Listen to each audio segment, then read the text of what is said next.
Helmet of Minnesota. Never clean your gutters again. Learn more at gutterhelmetmn.com. All righty. Dr. Dan's inbox will be opened in about a half hour. JG at KFAN.com.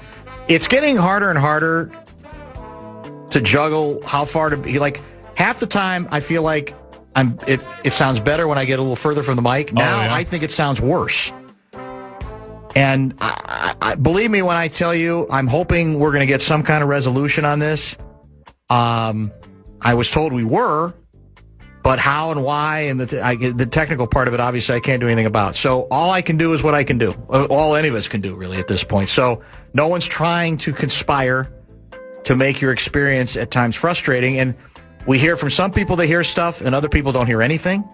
So I don't, it becomes kind of a silly game to go, well, no, get 2 inches closer or 3 inches further away. At some point, I'd like to think we could come up with a better plan, moving forward on the mic. Don't you think? Be helpful. Yeah. Are we ready for top 5? Might as well. Let's hear from an old friend, Corey Provis, on the Twins channel. The 0-2 from Straub. Clemens in the air to right center field and deep. Back it goes. Deep it goes. And gone! Cody Clemens wins it. And the Twins walk off the Royals once again at Target Field. Can you believe it? 4-3 the final. Down to their final strike. Twins win. Twins win. The Twins win it. I'm a little worried that Corey's new hair, he did the hair Restoration Institute, whatever it's called. I'm worried that the hair fell out at the end there. I'm hoping that the roots settled. Yeah. Because that was, Provis went nuts as usual. Lucky to have him. 4-3 was the final. Cody Clemens with a walk-off grand slam. I want to get this stat. We were trying to figure out, how rare this is. Today was the only walk-off grand slam in Major League Baseball that came on an 0-2 count since 2000. Ooh. Which is as far back as pitch tracking data goes. Dukes had that nugget. It's very rare. But the Twins, for the second time in 3 days, down to their final out, walked off the Kansas City Royals to take 2 of 3 in that series. They were getting no hit until like the 7th inning. Correct. And didn't have anything going until there were 2 outs in that inning. Then it was a hit batter, it was a walk, it was a single, and then the grand slam from Cody Clemens. 2 outs in the series from being swept. That's the crazy. As you said, in 2 of the games. The first, that's the first game and the third one? Yes. So we win the rubber game of the series. If there is a game that's being played that the best way for the players and the manager to get ownership's attention is to continue to win or continue to make things interesting, I'm not sure you can make things any more interesting than they did today. And, the Cody Clemens story is probably worth pursuing. The guy has been great again, and he's been moved around. Wherever the Twins have had to put him, he's done the job.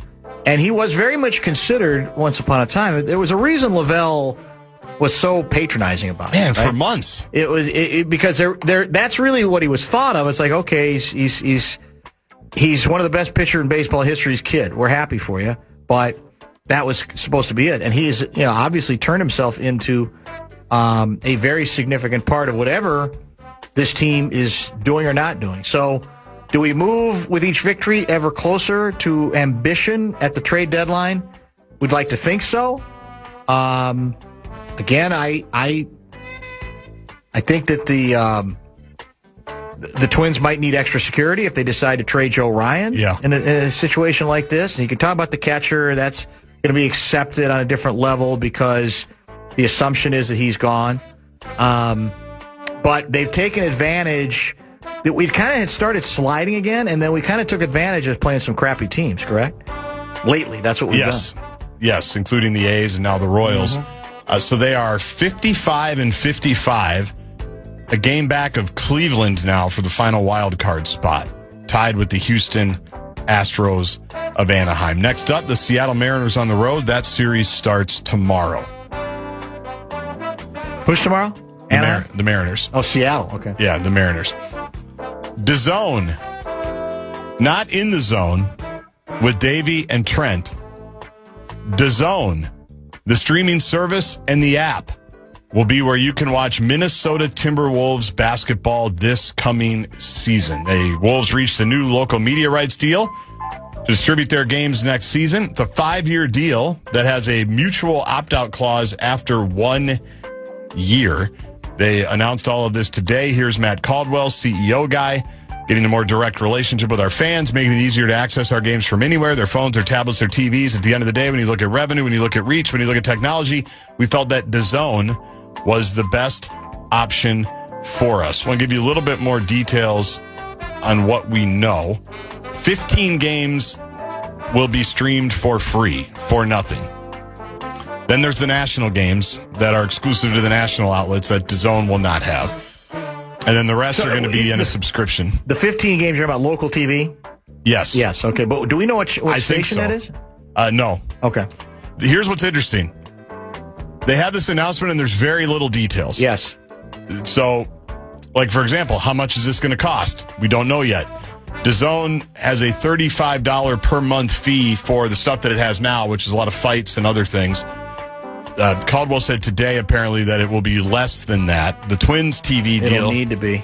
The Twins TV deal was like about $20 a month. Yeah. Or actually, Wolves fans last year on FanDuel paid $20 a month. Yeah, I think that's the Wolves specific subscription will be lower. Oh, and help me understand. I know I'm not with it in WoW, but it's spelled the zone, but it doesn't really look like the zone. But that's what how you're supposed to pronounce it, correct? DAZN. It's so with it. I'll just tell you from my perspective, I like the Wilds deal a lot better than this one because they have a channel. Exactly. And I look, I get it. It's 2027. I'm not, or 2026, I guess.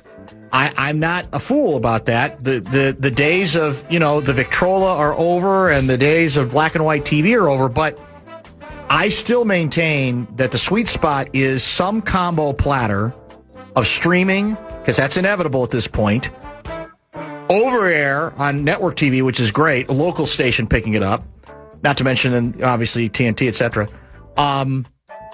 But some kind of space on the Comcast, on the DirecTV, like we are accustomed to, which I think the Wild still are representing themselves that way, correct? Yes, they will be. I think this is a mistake.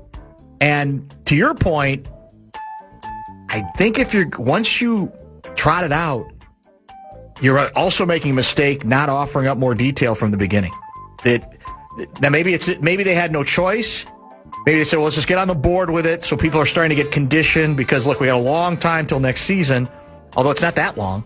I think if you're going to do something completely different, the more detail, the better, to take some of the concern out of it. Now, maybe this will end up being, maybe they're on the cutting edge. Maybe this is Telosa-like, and this will be revolutionary.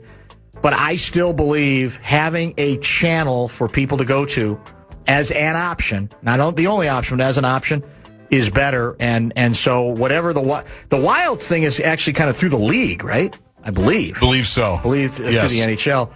I mean, you're more of a streamer than me, but don't you think there's a risk to this? Yeah, I think so. I mean, we'll see. I'm trying to think.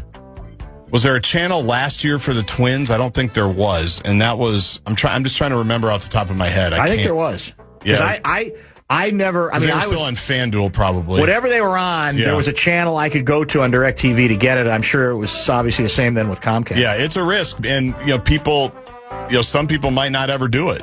Now, some people might adjust, and if they want to watch their team, they're going to find a way to watch the team, or they might just say, I'm good with the national games, and I'll watch the rest of the highlights. It's certainly a risk, for sure. We're not going to have as many national games as you think, I don't believe. I mean, I think we'll do okay. Yeah. I don't even think we're going to have as many as we had last year. Now, I guess maybe I'm underestimating the LaMelo-Anthony backcourt combo platter, but I don't recall how many national games we had last year. We had a good number. It was a big number. But my gut tells me that we're going to be we're not going to be at the same level as we were a year ago.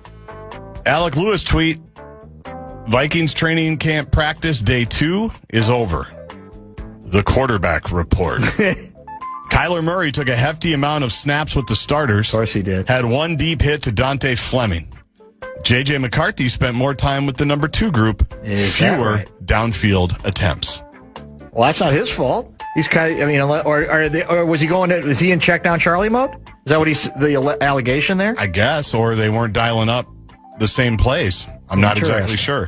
So there's your daily quarterback report. Interesting. From Alec Lewis. FanAtBigDeck.com. I'm going to give you a shot to win bonus bucks. It is our national cash contest. The final keyword of the evening is new. Go to KFAN.com. Enter the keyword new. All right, so inbox in about 15 minutes. I had something else stuck in my craw. I hope I remember it when we come back after a brief pause. This is Bumper to Bumper with Dan Barrero.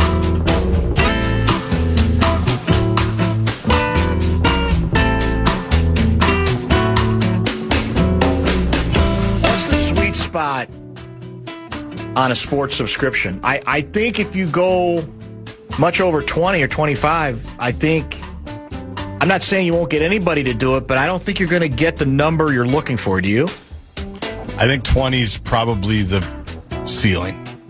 I think you're right. I'm trying to think, like Netflix. There might be some deals. 17, $18. Yeah. Paramount, 17, $18, somewhere in there. But there you feel like you're getting a bunch more for sure for your dollar, right? Yeah, and for this sure. This is just literally you got to be very, very committed to the teams. This is John, the Olympian from Plymouth. I now work in the streaming broadcast industry. I can tell you the last 2 weeks have been absolutely nuts.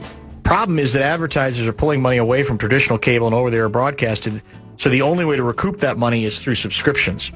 That's what I want to get to, though. What's the sweet spot on giving yourself the best chance to recoup it? I don't know. I mean, I think you get much above 20, most people are going to say, I'll find some other way, or I'll just do without it. Or I'll live with the national games, the over-the-air games, and, maybe cheating the system. There are people who work hard on gaming the system and getting access when they're not supposed to. I don't know how hard the average rube does or works in that regard.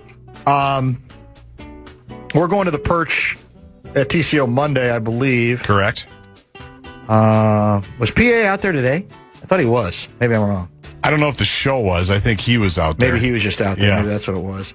Let me see if I can find what I'm looking for here. And of course, it's not. Oh, here it is. We spent a lot of time. You were with us yesterday, but you were not there for the whole show because you were in Chicago doing Gopher stuff. And actually, it was the day before. Were you out 2 days in a row? Yes. Tuesday, Wednesday. Yeah, well, I was out Tuesday. Yep. So were you with me the day we spent a lot of time on Orlovsky talking about the money quote when he and Adam Thielen are breaking down the Vikings offense? The money quote during their dissertation was from Orlovsky that what the Vikings quarterback is, whoever that ends up being, has to figure out is that person has to allow the head coach to be the star of the offense. Mm-hmm. I don't like that quote. I don't want to necessarily, use it against the head coach because the head coach isn't saying it. It's somebody analyzing. I don't like what it represents.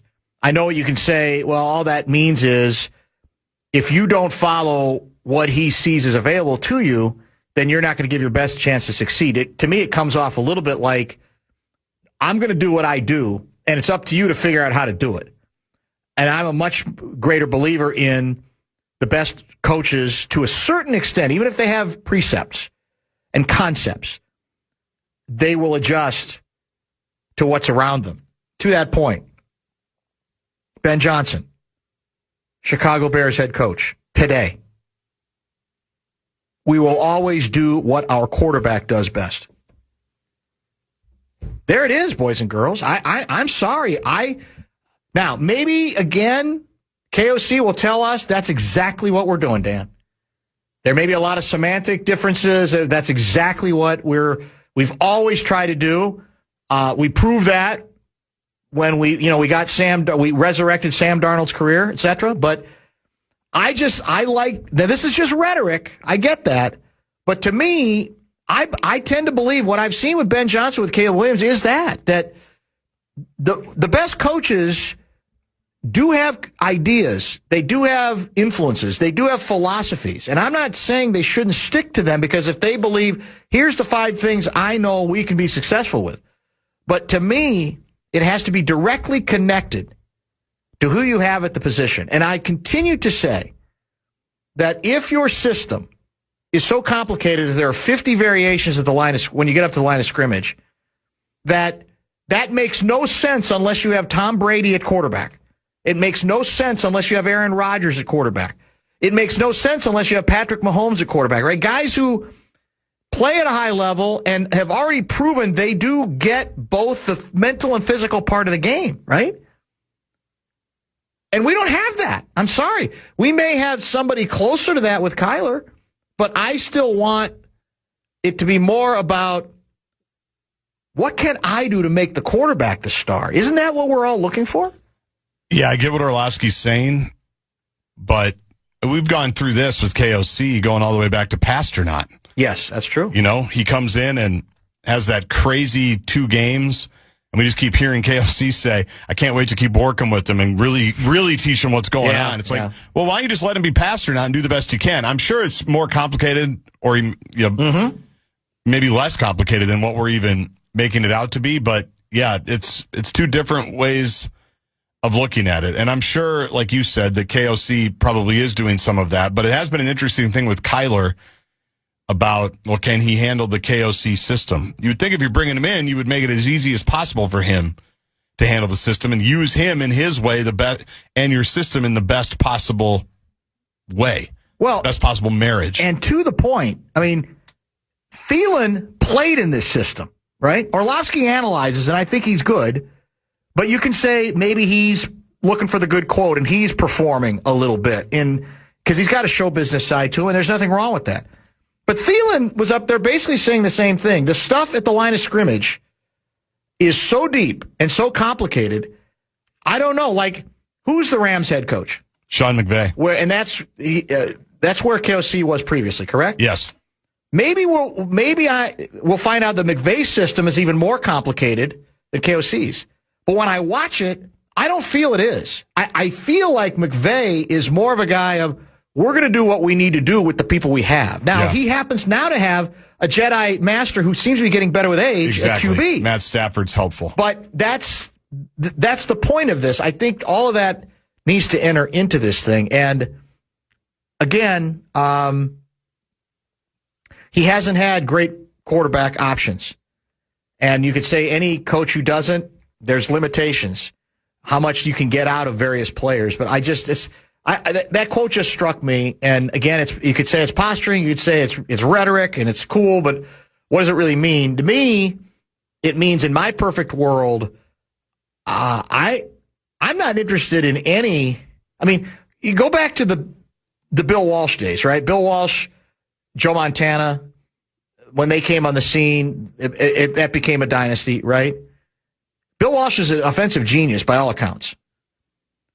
But to me, what he did was he made Joe Montana was the star of the offense, right? So he used what he had, I think, to help maybe turn Joe Montana, who had great physical, great talent, better talent than his reputation coming out of college, and take full advantage of whatever genius that Bill Walsh had. But I think most people viewed, who's the star of that? It's Joe Montana. Who's the star of the Green Bay Packers? Aaron Rodgers. Now, you could say, well, that's nice, Dan, but we don't have quarterbacks that good. Right. And that's true. But then to your point, that's to me all the more reason. When you don't have somebody who's that good, where you can throw everything at him and he'll handle it, you say, well, no, I can temper this some. I can back this up. And I can even add a couple of wrinkles directly related to what I think this guy does best, to get the best out of this guy. That's what I'm hoping in the end that we indeed get. 64686, Bradshaw and Bryant, KFAN text line. We got the inbox coming up. Is that correct? We're in pretty good shape? We do. We're in very good shape. Can always use more. JG at KFAN.com. Back in just a minute. Bumper to Bumper with Dan Barrero.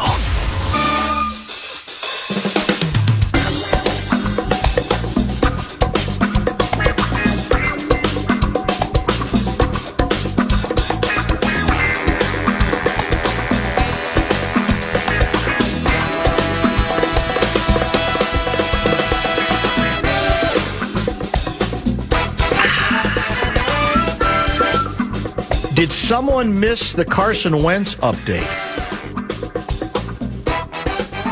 What do we know about that? Is there some Carson Wentz story we're giving short shrift to? I don't think so, but it's funny given where I was going to start the inbox. Oh, well, before we do that, more on the quarterback performances today from your guy, Ben Gessling. Some rough patches for the offense, botched snaps for both centers, and a pair of Kyler Murray interceptions. But Murray hit Ty Felton on a long back shoulder throw downfield. Miles Price made an impressive adjustment on a Carson Wentz deep ball that was behind him. More work for Justin Jefferson on Thursday than on Wednesday, too. Interesting overview there. I don't know. Did Wentz get hurt again? Is his shoulder pop back out? Didn't see it. Okay. But let us know. Let us know exactly. By the way, Wolves will continue to be on the Timberwolves channel and many games on KFAN, right? You can always, and you know what the price is for that? Free. That is unconfirmed. Oh, is that true? That is unconfirmed. Oh, I spoke too fast. Mm-hmm. I took us for granted.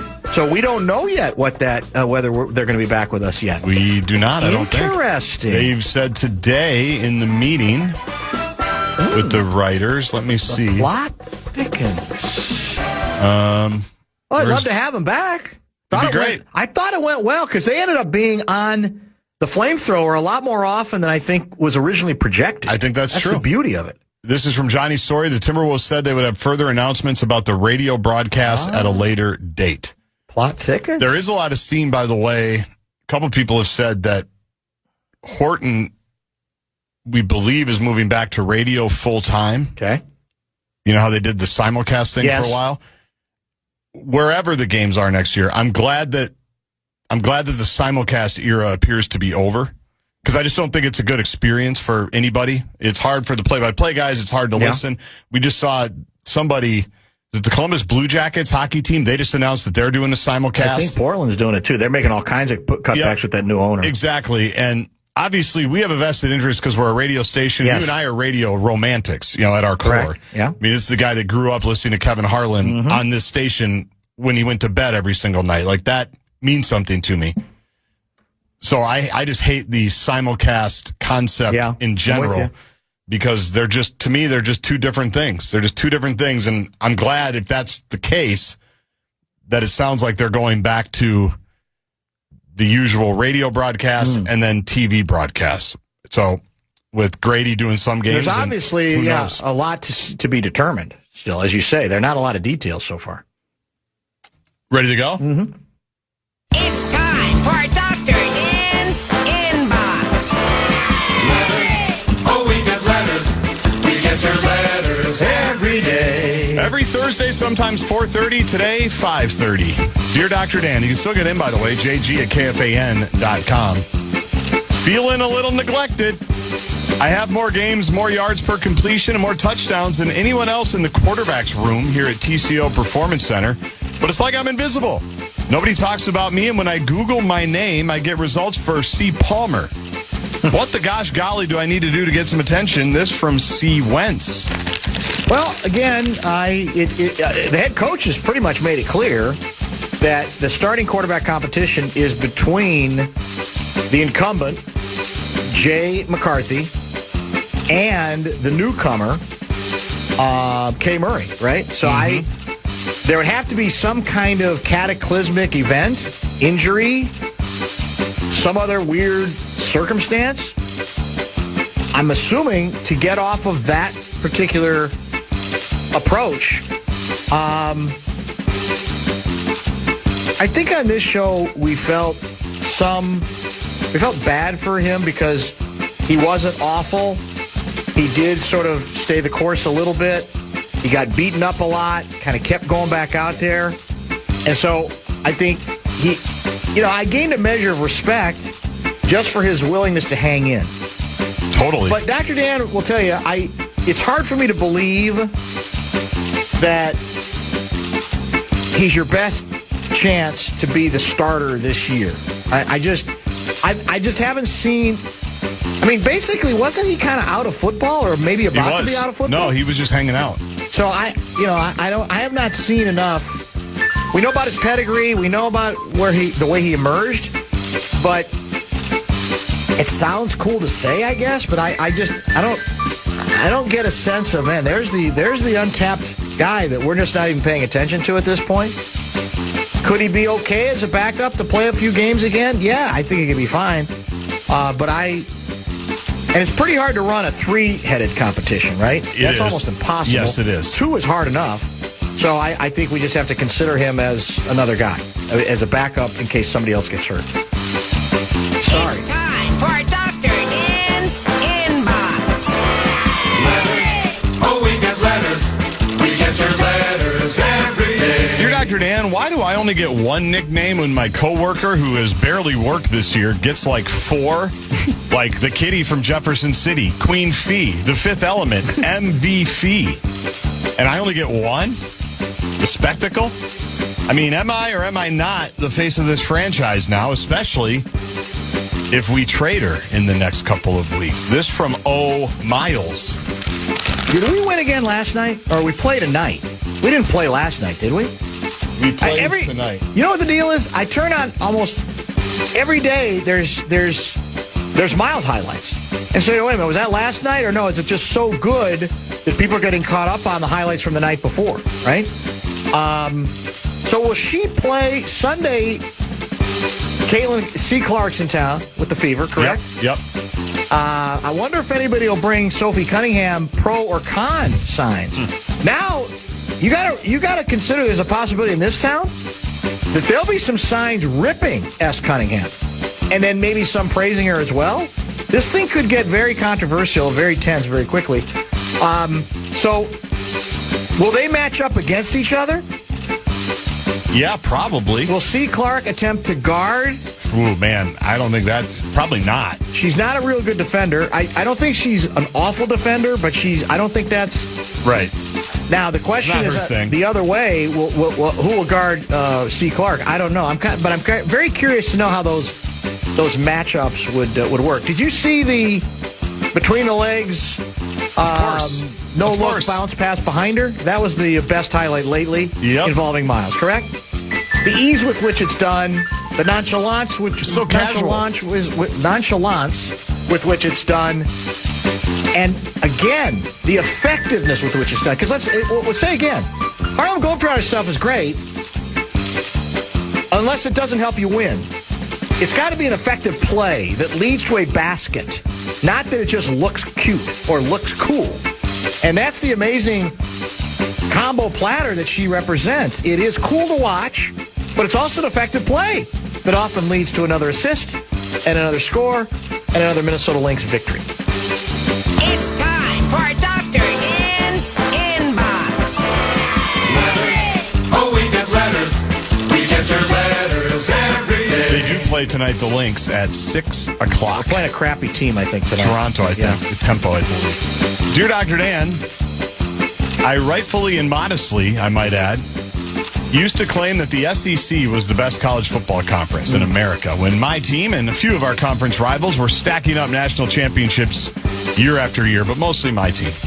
But it's a new era, and just because a conference is winning national titles now, that doesn't mean that they are the best conference now, does it? Can you believe the Big Ten is making such claims after Jay Harbaugh, R. Day, and C. Cignetti have won a couple of trophies? Yours, and again, most humbly, N. Saban.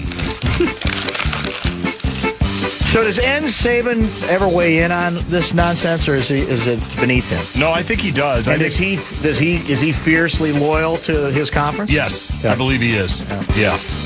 Well, I don't know. I mean, it's a harmless game. It's fun in a way to have this guy. Big Ten. I mean, I can remember the years, man, where we'd have these long conversations with Big Ten people, Bozich included. We go, well, why can't we? What's with the Big Ten? Why at the top end can't we compete for these championships, whether it was football or basketball, right? I guess you could still say it in basketball to a degree. Well, they finally got off because Michigan won the title. Michigan changed, that's right. With first one since 2000, Dusty May. With a bunch of, they were all transfers, right? I believe so. Or close to it. Yeah. Anyway, you're right. Michigan changed that in basketball. So, I mean, I guess it's all kind of harmless to a certain extent. But I certainly think there was a time where we tended to look at the Big Ten title game as kind of cool, but kind of meaningless, right? Like, okay, we're happy for you. Once it's the sense of it was that if we're going to be sacrificed to the best SEC team, realistically, right? Or close to it.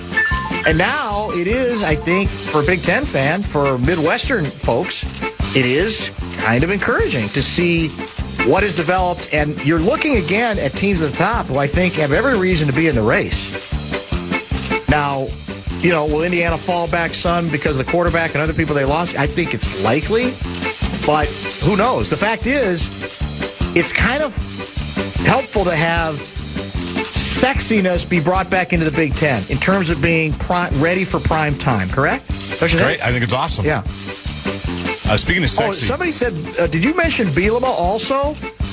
Kind of a la Signetti? Yes. Took some shots at the SEC as well? Yes, basically said they're acting like it's 2005. Yeah. They want it to be 2005 all the time. That was day one. Bielema came out hot. Hot early, huh? Yeah. He's been pretty frontal, too, on social media. Now, the one thing where I don't subscribe to the argument, and Bielema uses it a lot, is the Big Ten has beaten a lot of SEC teams in bowl games the last few years, and so people are using that to pump up the Big Ten. Mm-hmm. Like, to me, you know me, I'm not a bowl game hater. I like all the bowl games, play them, put them on TV. If people want to watch, that's great. It's fun to go on trips. I'm all good with that. But to me, you can't draw any meaningful conclusion or distinction out of a bowl game in today's day and age, given how many people opt out. So I get why Bielema does it, but because they beat like South Carolina. Right. Now last year, like Iowa beat Vanderbilt, and both teams were pretty much full strength, including the Pavia character, the quarterback. But Bielema has not been afraid. He's never been afraid to tell us his opinion on anything.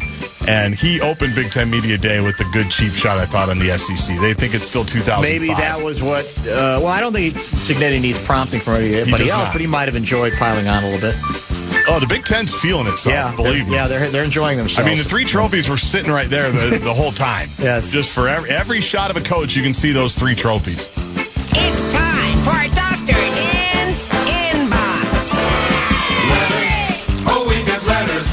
We get your letters every day. Dear Dr. Dan, you all have been ripping us all year, making snobby comments without belief that we are a legit club. We're still cycling in lads nobody's ever heard of, but who cares? Even though B. Buxton is on the IL, surprise, we're in this thing. And Jay Zoll is ready to sling some big-time deals at the deadline. I think it's time to stop with all the R. Baldelli apologist nonsense, Dr. Dan, because the big dog is here. Yeah. I'm the reason this club is rolling. It's about time I get some of the credit. Keep your chili up and hot, Dan. Your guy, D. Shelton. Well, it's again, as we talked about the other day, there's no arguing with the fact that whatever approach he's used, is that the number one reason the team is in the position it's in? I don't know. But I think there's certainly reason to believe that that he has their attention, that the apparently more frontal communicative approach, very different from Rocco, even though they're good buddies and they think they share some baseball qualities, has worked. That the over-communication age has been effective. Is that the number one reason that the team is in the position it's in? No, but we have to say, if you come in as compromised as I think the Twins were, especially from a bullpen standpoint, when you suffer the injuries that have sort of reformed on the fly this rotation, from one being we thought we had like 8 options to a bunch of people being out, and you're still standing, you certainly have to say, well, the manager's done a good job of dealing with whatever has been put in front of him. Hasn't whined, hasn't played the sympathy card, hasn't acted aggrieved, and, all of that's to the good. I still don't think Arboldelli was as bad a manager as some people in our audience do. But, Same. They haven't. When did we start our collapse? Did we start our collapse last year before the deadline? We must have. I don't even remember our time. They must not have been doing well. They must not have had the same record. Yeah, exactly. Yeah. I don't know. I'll be glad to give this manager some credit, and he's got to be enjoying himself because he lost a lot of games in Pittsburgh, man. A lot of games. Yeah. Which is probably why the Twins thought he was the perfect choice here. But he surprised them too, maybe, with the success he's guided them to. It's time for Dr. Dan's Inbox. Stay in the ballpark for a minute. Move offices. Oh, we get letters. We get your letters every day. Dear Dr. Dan, to be or not to be? That is the question. No. To buy or not to buy? AK sell. That is the question. No. To go big or go home? That is the question. One day we think we should be, buy, go big, and the next day we think we should not be, not buy, and just go home. Do you have any advice for us as we navigate these challenging questions for the next 4 days? This from Jay Zoll and T. Polak. I would like to see, even if it's illogical, and I'm a dreamer, although I don't think I'm the only one, for the team to do something where you go, what? As in, oh my God. Well, that's kind of big. I thought they might do a couple things. I didn't see that coming. Again, I'm a dreamer, but I think I'm not the only one. I don't expect it.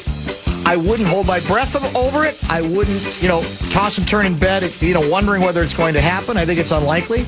But we've said all along that if you want to change the perception, if there's an opportunity that comes your way that you say, well, we didn't really see this coming, but we should grab onto this. Do it. Regardless of whether it leads you to the promised land in the postseason this year. That's another thing I hate is the notion that any move you make, well, is it going to help you the rest of the season? If you can get a player who you can keep or is already under contract and give you maybe several more shots at this thing of building something that might be a little bit more representative, go ahead and do it. The idea that you have to wait until the offseason, I've never understood. So I'm all in on surprise the you-know-what out of us. I don't expect it. I'll be gobsmacked if it happens. But all we can do is to continue to dream. It's time for Dr. Dan's Not going to get to all these. A lot of good ones. Oh, we get letters. We get your letters every day. Dear Dr. Dan, I'm back from Chicago after cruelly being forced to attend Big Ten Media Days somewhere other than the crown jewel of the Midwest, Indianapolis. I'll admit it, I missed Indy. I missed its breathtaking skyline featuring several buildings. I missed walking through downtown and being reminded at every turn that P. Manning once played football nearby. I missed all the restaurants, all conveniently located inside either a hotel or a mall connected to a hotel. Most of all, I missed the people, Dr. Dan, telling me how underrated Indianapolis is. Because nothing says underrated like a city whose residents demand national validation every 6 minutes. Instead, I had to spend several days in Chicago, a city with a lake, architecture, neighborhoods, world-class restaurants, and things to do after 8 p.m. It was awful. At one point, I walked outside, and nobody suggested I visit the NCAA Hall of Champions. I felt completely lost.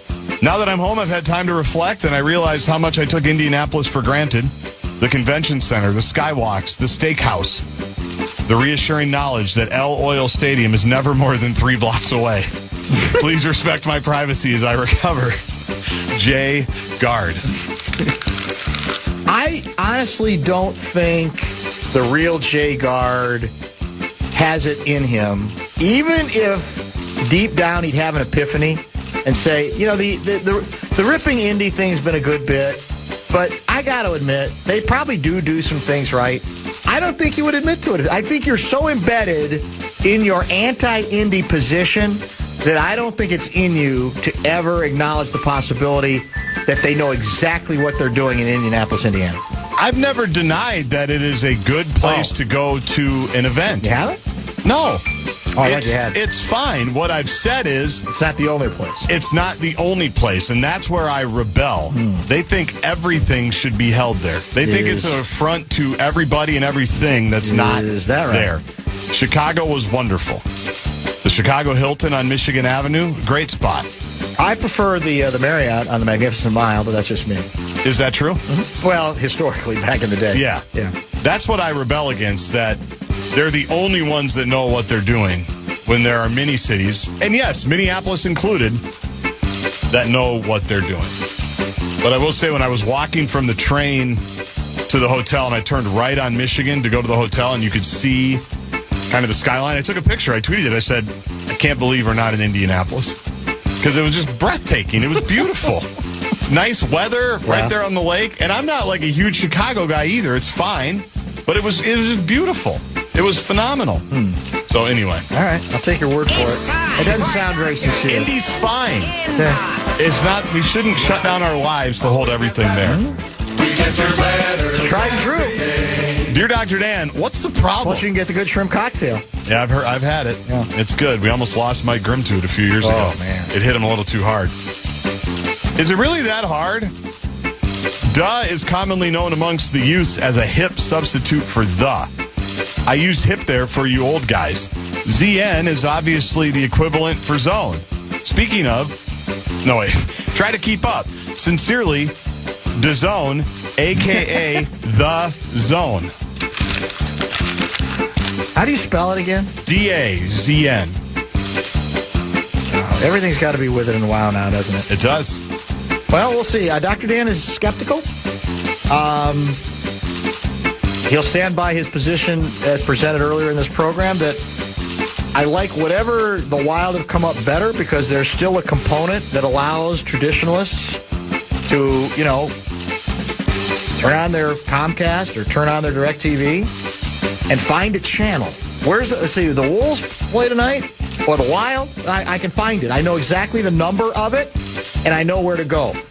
I can stream if I want to, but I want to have that option, and I still am a big believer, even in this modern age, of being all things to all people.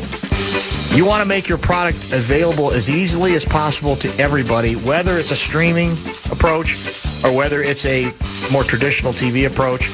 And I think the Wild look to me like they're closer to that than the Wolves. Now, maybe the details as they come out with the Wolves will be such unbelievable bonuses, special things that they're going to do with the broadcast that will turn my head. And if that happens, we will acknowledge it. But they just, as you said during the top five, they just haven't given us a lot of depth or a lot of detail at all. And that just adds to the mystery and I think potentially to the concern. It's time for Dr. Dan's Inbox. We got 4 letters from one individual. One of them is a co-byline. And then I'm going to read the 4th one's a little longer. Dear Dr. Dan, please pass this on to L.E. Neal III. How do you like me now? From K. Clemens. Yeah.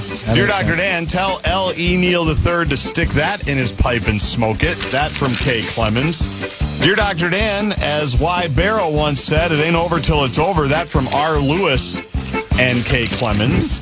And then this one.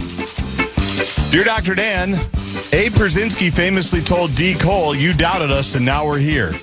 Can you pass along a few messages for me, Dr. Dan? That 0-2 pitch may have been one of your cigars, L. Neal, because that thing got smoked. Your baseball takes are like your travel underwear. They stink. Get out of the left lane, L. Neal III, because the bottle rocket is about to fly by. You doubted me.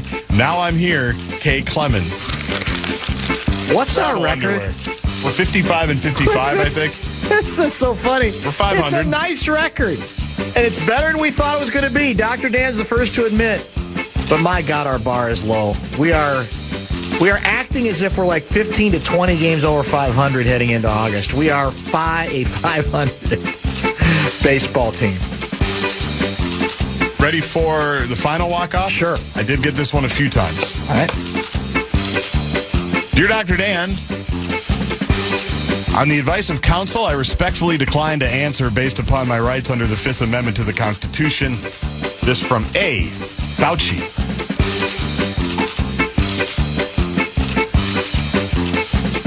Yeah. That's what I got. Oh, I thought there was another one. No. Oh, it's the same one 3 different times. Oh, you just got it from a lot of different people. They all said variation of the very same. They are pleading the fifth. Theme. Well, we did talk about that with Kessler yesterday. I think we're going to talk about it on Enough Said tomorrow. We're going to get back to it on the radio show tomorrow, too. Good discipline by the audience today. We got no Wiener Wednesday notes today. That's surprising. I figured we would get a Wiener Wednesday. I must have missed it. A more disciplined approach than we could have expected from the Wednesday 5:30 guest. Think about that. I believe he's supposed to be the professional. I believe it. And they're supposed to be the amateurs. We'll come back with a story that I would put under the classification of why is this not getting more attention if indeed it is true? Because it's big and it's local and it's A-section related. Stay tuned. You're listening to Barrero on The Fan. From the 1-800-ASK-GARY Traffic Center. This report is sponsored by Mothers Against Drug.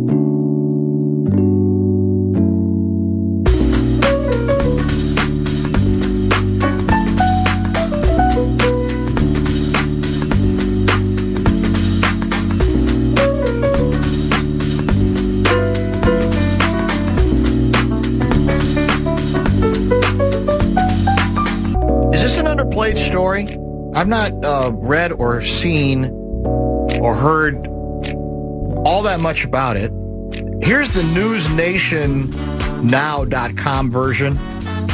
We both have folks that we know well working for News Nation these days. I've been on News Nation a couple of times, enjoyed it very much. Underrated network, national news network, in my opinion. More than 30 municipal water systems across Minnesota were targeted in a coordinated cyber attack this week that investigators believe was likely carried out by Iranian hackers, according to state and federal officials. Minnesota IT Services said the attack targeted operational technology at more than 30 community water systems Sunday and Monday, prompting the state to activate its cybersecurity incident response capabilities. John Israel, MNIT Assistant Commissioner and the state's Chief Information Security Officer, told News Nation the hackers gained access through internet-connected programmable logic controllers, remote devices that system integrators use to manage water infrastructure. These devices had cellular connections that were connected out, and that exposure is what really created that risk, Israel told the network. He said that in most cases, the hackers altered settings to disrupt remote management access rather than reaching systems that control the water supply itself. Despite the intrusion, officials say there's no indication drinking water has been compromised, no warnings to any of our Minnesota providers. Affected communities have taken proper precautions as well. Analysts pointed to the apparent focus on disruption rather than the financial gain in the absence of any ransom demand as key indicators. And officials also cautioned that hackers could be attempting to falsely implicate Iran to escalate tensions between the two countries, though former intelligence officials called that scenario unlikely. The story's been covered, but the Iranian possibility, now again, it sounds like it's open-ended. It sounds like nobody knows that that's a certainty, but that they're quoting at least one source, I think, as believing that it might be related to that. My next question is, was it just the Minnesota water system that potentially got compromised here, or that they tried to hack into, or why are we so special? Why would they pick any particular reason Minnesota would be high on the list for if indeed there's Iranian duplicity in this thing? Because they know we got our hands full with other stuff, I guess. We've got a lot of problems. Yeah, I'm looking at some stories. Most of them, if not all of them, are here. I don't know if they've hit other states or not. New York Times is on it now. Yeah, exactly. There's a number of outlets that are into the story at this point. 64686, Bradshaw and Bryant, KFAN text line. Matt in Rosemount, I wanted to give a Timberwolves season ticket member perspective on the new TV deal. If they don't give season ticket members free access to this network, it'll be another slap in the face for fans like me whose tickets already went up to 40%, or went up 40% for this next season. I've seen that comment a couple of different times. It's not a bad thought. Is it? But I mean, Are there other teams that if they've done ticket increases, they've said, all right, but here's what we are going to give you? Is that linked? I guess I'd never thought of linking it that way. I guess you could logically. But. Yeah, well, I think part of the reason why there's probably not a lot of precedent is because this is subscription streaming thing is pretty new. Yeah. As part of being a season ticket member, you typically get League Pass for free, so you can watch the rest of the NBA for free if you're a season ticket member, which I always thought was a kind of a nice perk and kind of a cool deal. Yeah, I think it's $100 or $150, whatever the price is. So that's part of the reason why Wolves season ticket holders are bringing that up, because they've been getting that perk to watch everybody else. Yeah. If we have to pay to watch our own team now, and we're already paying to come to the games, we want to watch our team on the road, should we be able to get that for free? I can see their point there. I doubt that they'll do that, but I could see their point. 952 guy, back to the A-section story I just quoted from. Yeah, right, it was Iran. More like the Jews. Wow. Jeez. There's a lot of stuff out there right now, man. There's a lot of stuff out there on that subject right now. That's for sure. I don't even know if it's worth opening up that can of worms at 6:10, to be quite frank. I'd agree with you. I don't know. As I said, I expect there's going to be more on this story. And again, maybe, by the way, we're one game out of the last wildcard spot right now. Yes, behind Cleveland. Behind the Guardians at 56 and 54. We're tied with Houston. You're right. Yep. Orioles 2.5 back, Mariners and Tigers. So, meanwhile, Bozic's White Sox can't be stopped. Is that true? Well, actually, did they win again today? They did. That's the second straight walk-off today. They are in first place in the AL Central at 57 and 51, which again is not a great record, but they got to be loving it because the White Sox. How long have the White Sox been suffering? I mean, Bozich, how many years have we had them on about setting records for futility? So I'm sure they're very pleased and very, very happy about that. Twins give a discount for Twins TV if you have season tickets. Okay. According to at least one texter. And that probably makes sense. You probably 773. I mean, I get why you would want to do that. Reward your most loyal fans. Yeah.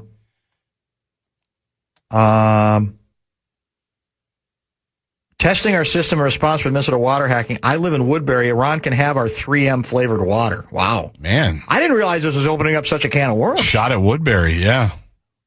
Man, that's fairly crazy. I guess the stories I've read don't indicate whether we were the only state hit in this case. I mean, the stuff that we're talking now, in this case, it doesn't appear that it compromised the water supply. But when you read these doomsday stories, right, terror related, this was a whole piece of it, right, is what they could do hacking into messing with our water or messing with our utilities. Exactly. Right? That's the whole. It's just a show that they can do it. Yeah, and the issue is at some point, could they actually do some significant damage? That's a different kind of damage that would be lasting and effective, even if it's not it's not the same as like bombing us right here. And that's always been. I know a lot of experts that you see quoted from time to time who think we're not, as a country, not taking that issue seriously enough. We've sort of just taken for granted, or it's too complicated to figure out, or we just feel like we're safer than we are. But you do wonder, as time goes on, whether that might be something that we're going to be forced to spend more and more time on too. Let's do this. Let's get one last break in, a couple final thoughts and review regarding today's program. And we'll set you up for the Friday Football Beast edition of the show tomorrow. Stay tuned. You're listening to Barrero on The Fan. From the 1-8 Bumper to Bumper Show Wrap.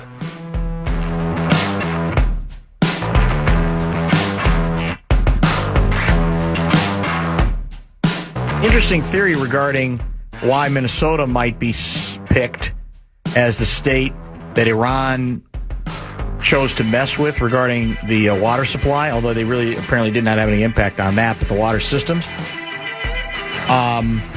763 guy writes, my theory is they're targeting Minnesota because they know Trump hates walls and wants to see how Trump responds to an attack on one of his least favorite states. That's chess, man. That ain't checkers right there. You might be sad but true. There might be indeed something to that. Percent Finlander guy, having vulnerable water utilities is not ideal, but now insecure Minnesotans can brag that we are Iran hack-worthy. In other words, as Sally Field would say, you like us, you dislike us, you really dislike us enough to focus an attack on you, on us. What do you mean? We're not flyover country. You like me. Yeah, that's it. Right now. You like me. We had quite an hour and change with Chris Mattel, the superstar attorney, who, of course, bowed out of the race to run for the Republican, to become the Republican nominee to be the next governor of the great state of Minnesota. We talked a lot about any sort of remorse he has on stepping aside. We talked plenty about the fact that he is in the middle of what's become, is it fair to say this has become a firestorm story? Yeah. Out of St. Paul, Minnesota. Especially because we're getting more updates. Just like we did during the conversation. Exactly, involving the mayor of the city of St. Paul. And as a result, he gave us, I guess, as much detail as we could hope to get. He did not give, there's certainly, he left a lot that he says may come to light. He has limits to exactly how far he can go. He is, of course, representing St. Paul Police Chief Axel Henry. That's where this whole story began.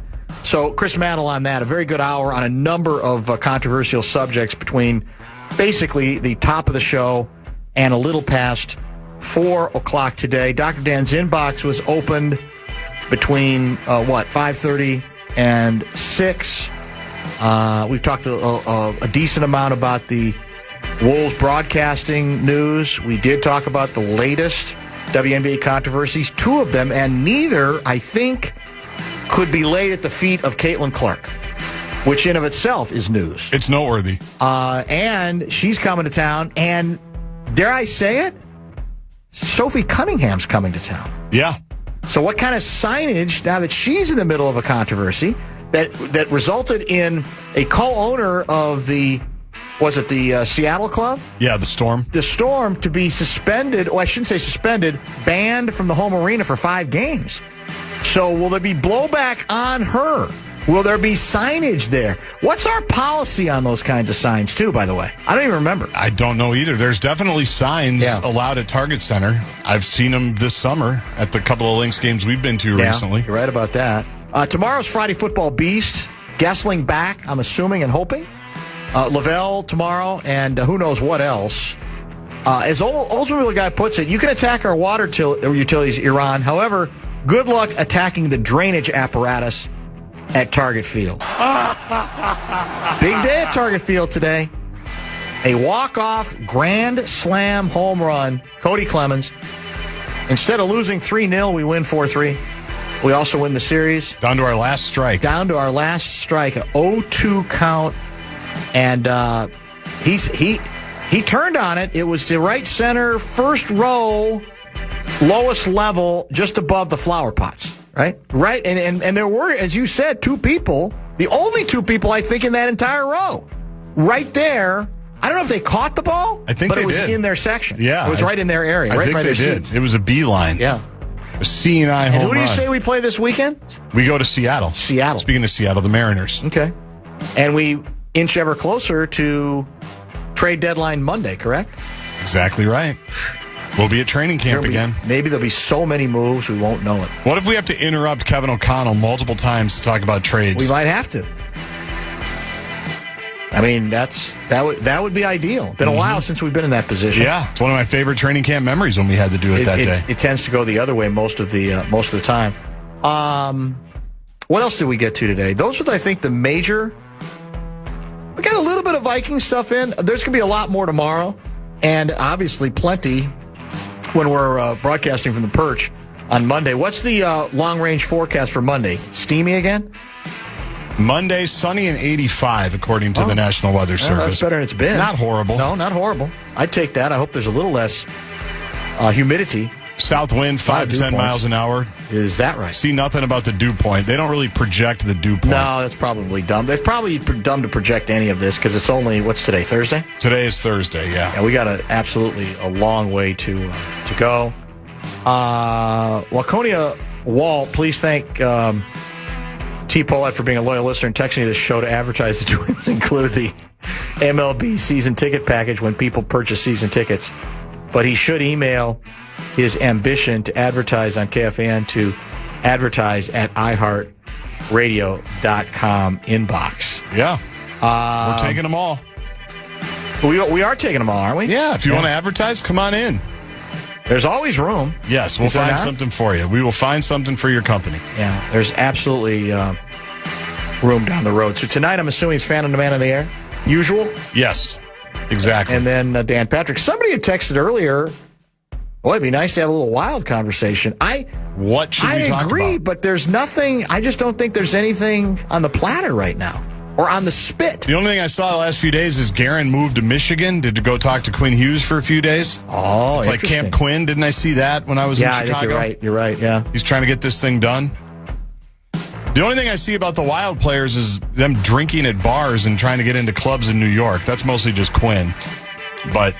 And they should. It's the offseason. Well, weren't the Quinn brothers at, who was the country star who just played in Ann Arbor? Morgan Wallen. They were both there on stage, were they not? Yeah, one of them wearing a J.J. McCarthy jersey, correct? The Michigan jersey. Yeah, that was Quinn. That was Quinn, yeah. They did the Morgan Wallen walkout, which is, to me, I think one of the great bits going right now. It's a big deal. But isn't that considered controversial? Somebody texted me the other day, we were talking about Caitlin Clark, that she has some explaining to do, associating herself in any way she performed with Morgan Wallen. So who gets grandfathered in and who doesn't on that? Well, I don't understand. You're right, because Morgan Wallen is very polarizing. Okay. He's very, very polarizing and controversial. I see. For me, as just a